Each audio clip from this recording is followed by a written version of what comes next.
Hello and welcome to the Business of Meeting podcast. I'm your host, Eric Rozenberg. Over the years, I've had the privilege of helping businesses in the meetings and event industry grow and succeed. And I'm excited to share that experience with you. If you feel alone and overwhelmed, and if you're looking to take your business to the next level, improve your strategy and sales, and connect with like-minded professionals, you are in the right place. I invite you to visit eventbusinessformula.com and join our community of event business owners dedicated to exponential growth. Now, let's dive into today's episode. Hello, and welcome to a new episode of the Business of Meeting podcast. Today, we're going to talk about making your business sellable, even if you don't want to sell it. The truth is that if your business cannot be sold, then you don't own a business. You own a job. The question that you should ask yourself, what would happen to your business if you disappear for 90 days? If you cannot work for 90 days? And so what I want to talk today about is 5 elements that you should take into consideration to make your business sellable. We'll have this vision as entrepreneur of what we want to do with our business, why we start our business, where is it that we want to be going. And if we don't have that vision, I strongly recommend you do work on one.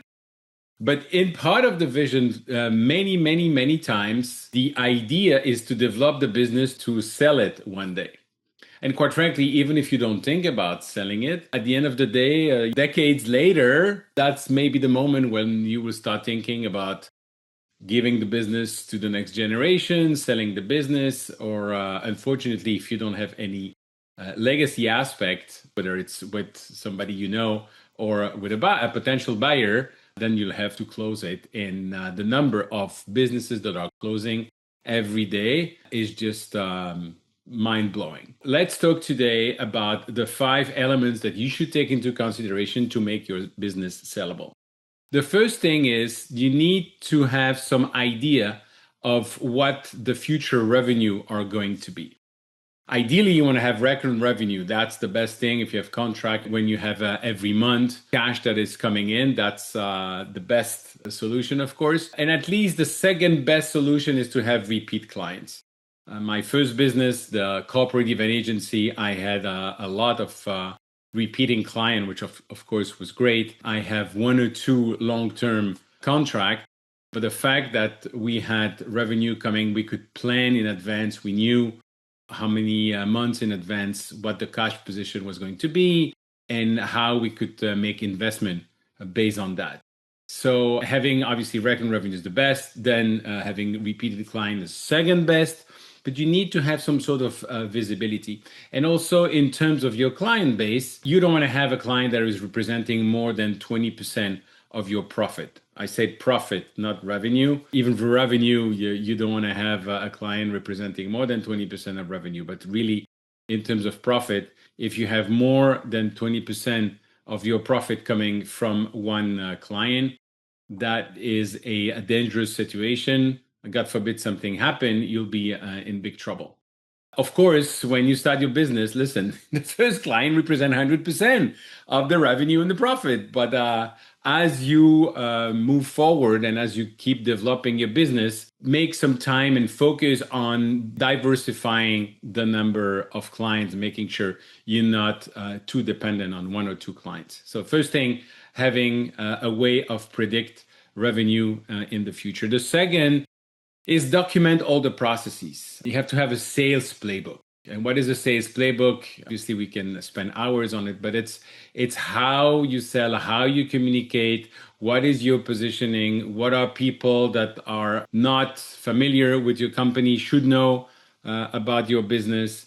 It's also including all the different type of objection that you are getting and how you are answering those objections. So it's really everything related about the sales. Start with the vision, the mission, the values, and then go into the whole sales process.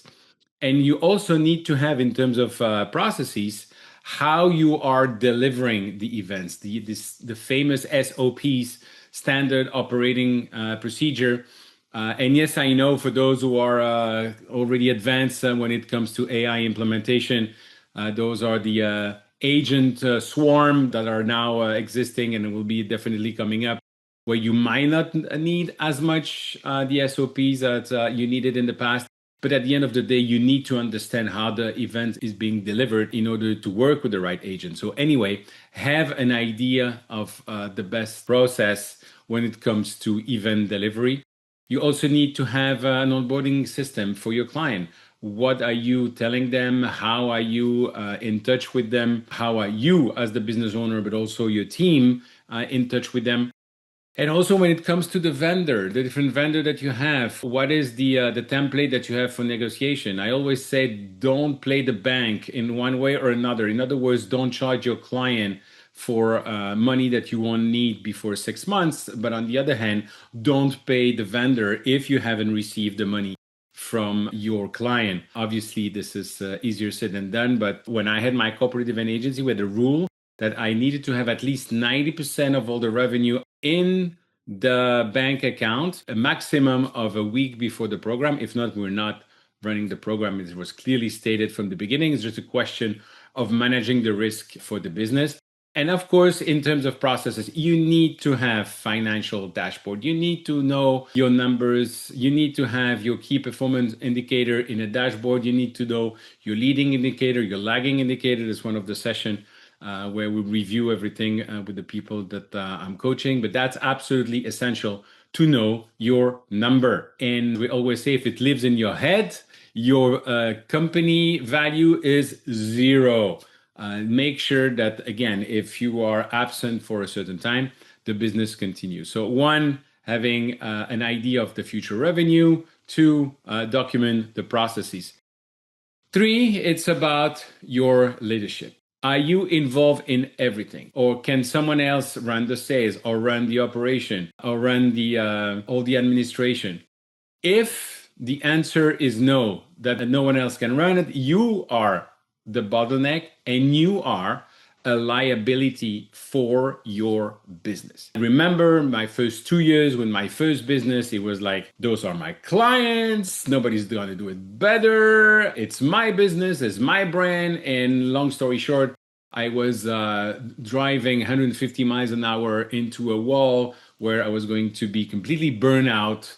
And so after 2 years, something click and I start hiring project manager and surround myself with the right people. So in terms of the leadership, just make sure that no one does it alone. Make sure that you have the support. Make sure that also people around you are taking over some of the responsibilities. You cannot do everything on your own. The fourth element you need to think about to have a sellable business is to have clean financials. I know a lot of businesses, the business owner, you will put some cost, some charge, which are not 100% related to the business on the business. We won't go into the details of that, but the bottom line is, if you are one day thinking about selling your business, at least the last 3 years, it has to be extremely clean.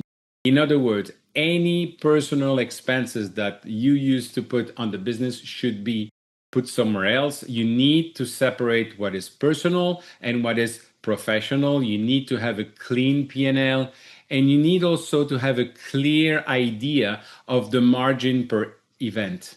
That will not only help you to analyze the type of events that you're running, the type of business that you're having, the type of clients that you're chasing, but also it will give you the visibility on the cash flow. So what we had when I had my corporate event agency is that we had a cash flow plan per project. In other words, we knew from the moment that the project was confirmed when we were going to send the invoice to the client to be paid on time, when we were going to pay the vendors, how much. And that gave us an idea of the expected profit as well, which was a management tool that we can use every month to see if the project manager was on track with what was planned. But every time we had a confirmed project, we had a new cash flow plan, we will give it to the accounting so that it was consolidated into the cash flow plan for the entire company. And if you don't have that, quite frankly, how can you make a decision on investment? How do you know that you can afford having a new team member? How do you know that you can invest in XYZ?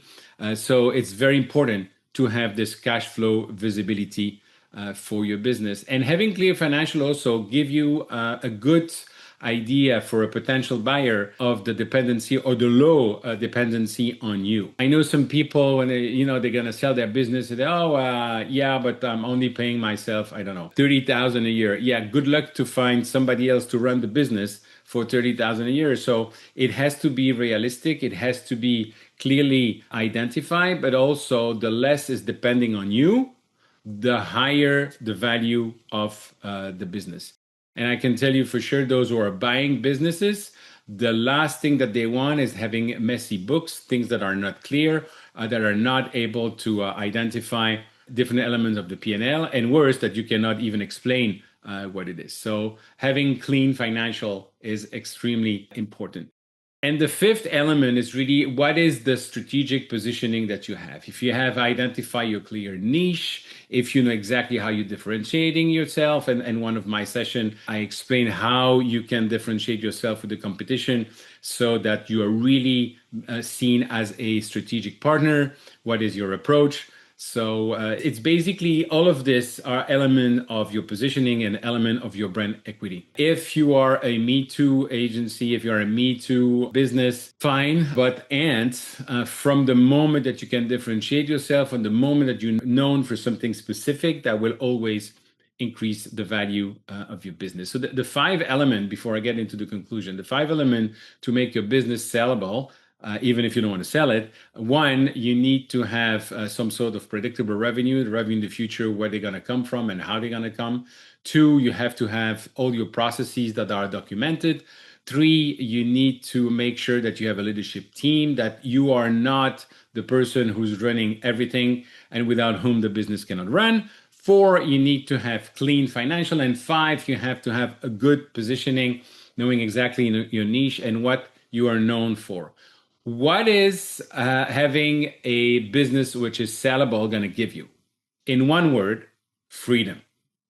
Again, you don't have to sell your business, but if your business is sellable, it means that all the points that I just mentioned are in place. And it means what? It means that you can focus on what you do best. You can focus on what you like the most. You can focus on the why you started the business in the first place.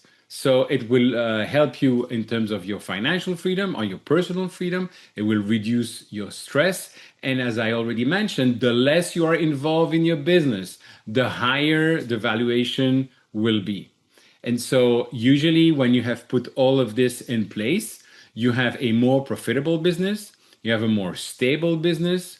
It's definitely not depending on you anymore. So there's some sort of rules, there's some sort of organization, which is really what you want to have. So making your business sellable, even if you don't want to sell it, means that you're going to have a real business, that you will be able to work on your business instead of being in your business in the trenches all the time. And if you go back to the why you started the business in the first place, having a sellable business will help you answer the question, where do you want to be needed? Where is it that you want to spend your time? Do you want to be needed, or do you want to be free? Do you want people saying, oh my God, you know so well, thank you, it's great that you're here, without you we cannot do anything? Or do you want to have leverage? And that's what is really important for me in terms of having your own freedom. It's to have a business that can run without you, is to have a business where you have predictable revenue, is to have a business where you have the processes that are well documented, where having a business where the EBITDA is clearly identified and very precise and totally in line with reality. And at the end of the day, I would say build a strong business, build it strong so that you can sell it. And finally, you'll have the freedom to keep it without being in the hamster wheel, running from one project to another like a chicken with no head. So make your business sellable, even if you don't want to sell it. Thank you, and I'll see you in the next episode. Thank you for tuning in to the Business of Meeting podcast. I hope you found today's episode valuable. If you enjoyed the show, the most important thing you can do is leave a review and share it with your colleagues. It really helps spread the word. I truly appreciate your support. and if you're ready to take your business to the next level, don't forget to visit eventbusinessformula.com to learn more about how we are helping even business owners like you. Thanks again for listening, and I'll see you next time.